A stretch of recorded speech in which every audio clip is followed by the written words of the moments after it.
Est-ce qu'il y a d'autres moyens que vous pouvez user pour construire votre lutte que vous êtes en train de mener? Bon, d'abord, avant de parler d'autres moyens, je voudrais, pour ne pas répéter ce que les collègues viennent de dire, dire tout simplement que c'est avec beaucoup de honte que je me retrouve membre de l'Assemblée provinciale de Congo-Central.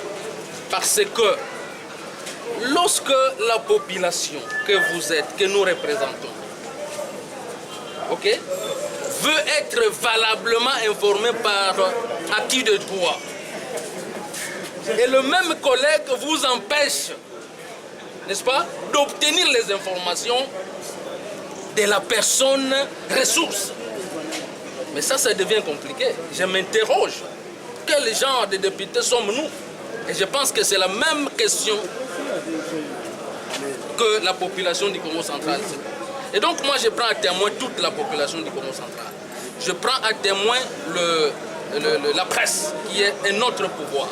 Pour que vous puissiez montrer à la face du monde que les députés provinciaux du Congo central n'aiment pas travailler. Ils ne sont pas appelés ici pour travailler, ils sont appelés aussi pour autre chose.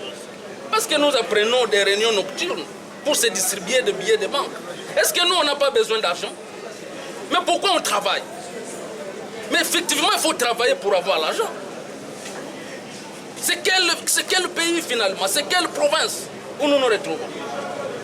Moi, je suis député. Nous pensons que la démarche elle est légale. La question d'actualité n'est qu'un moyen d'information. Nous avions voulu que de lui-même, nous puissions obtenir les réponses de la question. Où est le problème? Où est le problème? Cette complicité ici de grands messieurs, des députés que je respecte, avec ces termes d'honorabilité, ça commence à me faire la chair de poule. Franchement, heureusement que, je ne sais pas dire malheureusement, que, bon, c'est l'année électorale.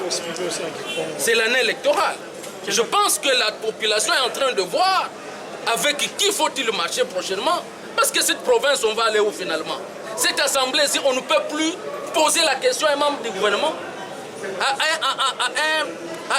un responsable du service public provincial. Mais qui sommes-nous? Sinon, alors nous sommes un prolongement du gouvernement provincial. Mais qu'on ferme ces portes. Nous faisons quoi ici? Nous faisons quoi? Nous sommes esclaves de notre règlement intérieur. Et cela est clair là-dessus. Les collègues viennent d'expliquer ça. La question d'actualité n'appelle pas une recevabilité. Mais pourquoi cette honte pour la province? Parce qu'il s'agit de ma province. Il s'agit de notre province. Il s'agit de notre population du Congo central,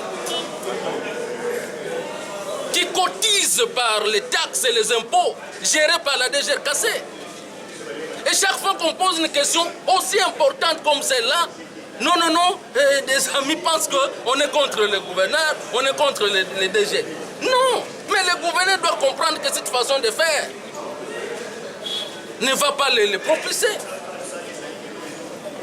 Pour répondre à votre question, on a d'autres moyens de droit. On a d'autres moyens de droit reconnus par les règlements intérieurs, par la Constitution, que nous allons appliquer. Tout simplement la peur, comme je l'ai dit, la population nous écoute. Ça ne passera pas dans cette assemblée. Ça ne passera pas.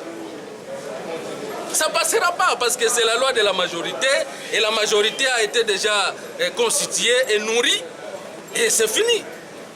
C'est ça le problème. Parce que je vous assure qu'il y a des révélations accablantes sur ces dossiers-là. Et nous sommes prêts à mettre ça à la disposition de la population. De maintenant, nous allons donner la matière à la population pour que vous sachiez avec qui vous avez affaire dans cette assemblée.